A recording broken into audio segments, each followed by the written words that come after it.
grade 6! This is your Teacher Hannah, that will make your English easy and fun to learn.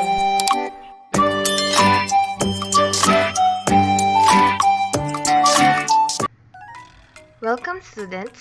For today's topic, we are going to learn about providing evidence to support opinions.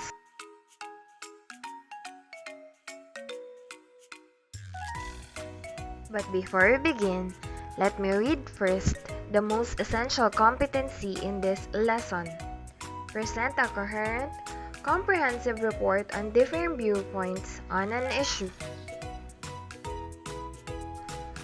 And at the end of this video lesson, you are expected to provide evidence to support an opinions. So now, let us start.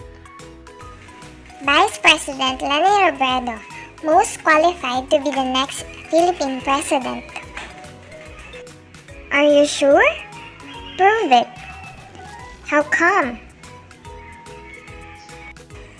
Well, actually, that is only my opinion.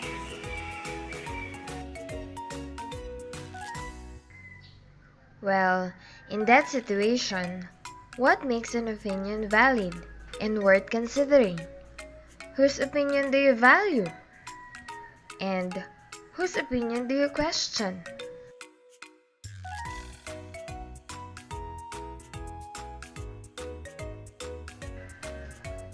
So now, let's find out. When we say opinion refers to a personal belief. It is a statement of what a person or an author thinks or believes. It also relates to how someone feels about something. But opinion must always be supported by evidence and supporting details. What is the difference between evidence and supporting details? When we say supporting details, these are the reasons, pieces of information that contains facts, examples, or other kinds of evidence that explain the main idea. That is, supporting details. How about evidence? Evidence are objects, documents, images, official statements, and other secondary sources of information that are used to prove something if it's true or valid. So therefore, supporting details are the evidence that could help us to have a strong and powerful opinion. And how do we do it? Just simply understand and follow the what, why, how strategy.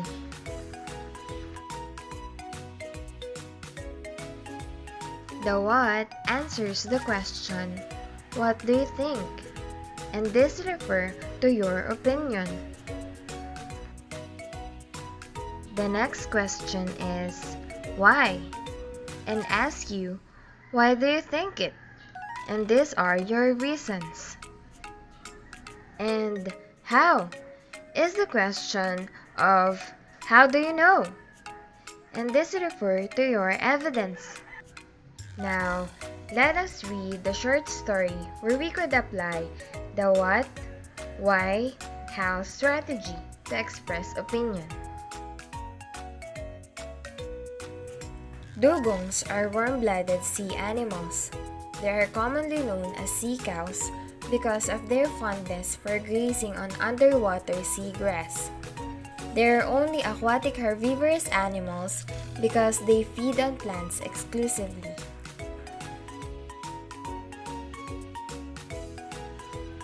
What makes it more interesting is that dugongs are more closely related to elephants than to other marine mammals like whales, dolphins, or seals. Dugongs swim using their rail-like tail and use their front flippers for balance and turning. They are often called as gentle giants as they move slow yet graceful.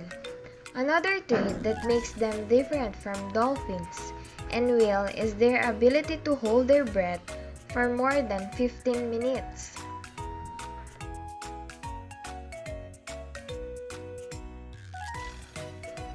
These enormous vegetarians have a trunk-like flexible upper lip, thick skin covered with bristles, and nails on their forelimbs and replaceable teeth. They can weigh approximately 400 kilograms and grow up to 3 meters long. They can reach the age of 70.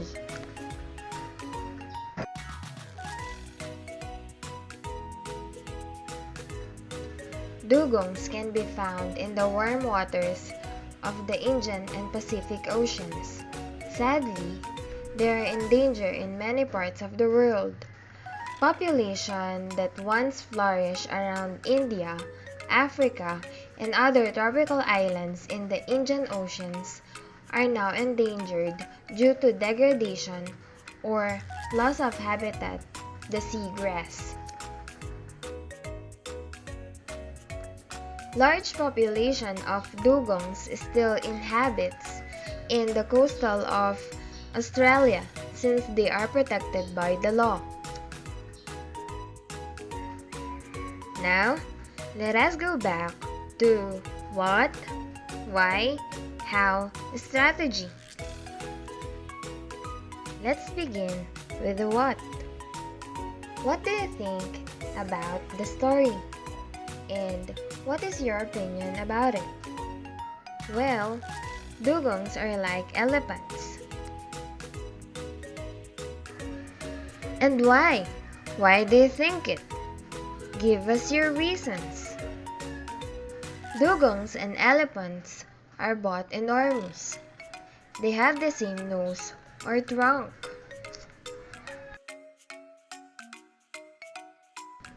And how? How do you know? Show us your evidence.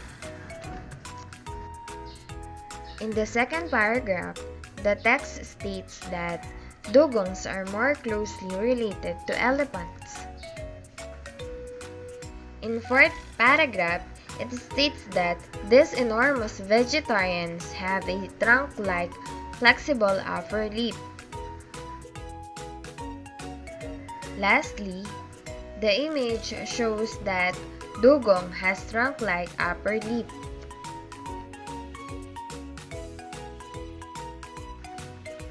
Now, why is it important to avoid the use of unsupported opinions? First, opinion without supporting evidence can compromise the strength and perceived validity of an argument.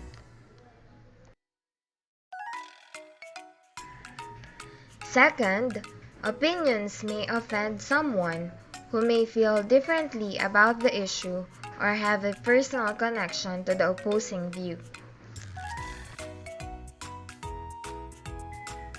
And third, unsupported opinions can weaken the credibility of a speaker because the readers or listeners may lose their trust. Remember, hindi magiging irresponsible for today's video. Everyone has the right to express his own opinion. However, it is considered irresponsible if it's expressed without evidence. Writers usually provide evidence to support their ideas or opinions. As a reader like you, it is up to you to review the evidence. Kaya, huwag magmarites. Now, it's practice time. Get your pen and paper ready. Let's have a short quiz. In this activity, you are just going to write true if it's correct and false if it's not. Number 1. Unsupported opinions can weaken the credibility of a speaker because the reader or listener may lose their trust. You can comment down your answer or you can write it on your paper. Number 2. Supporting details are objects, documents, images, official statements, and other secondary sources of information that are used to prove something if it's true or not true. Number 3. Opinion is a thought or belief about something or someone. Is it true or false? Number 4. The what, why, where strategy is one way to have strong opinion. Is it true or false? Comment down or write it on your paper. Lastly, number 5. Opinion without supporting evidence can compromise the strength and perceive the validity of an argument. Is it true or false? That ends our discussion. Remember, everyone has the right to express his own opinion. However, it is considered irresponsible if it's expressed without evidence. Kaya hindi magiging irresponsible at hindi magiging marites for today's video. That ends our discussion. If you have any question or any suggestion, just comment down below. I hope you had fun while learning today. This is your teacher, Teacher Hannah. Don't forget to like, subscribe, and hit the notification bell for more upcoming video lessons. Thank you and God bless!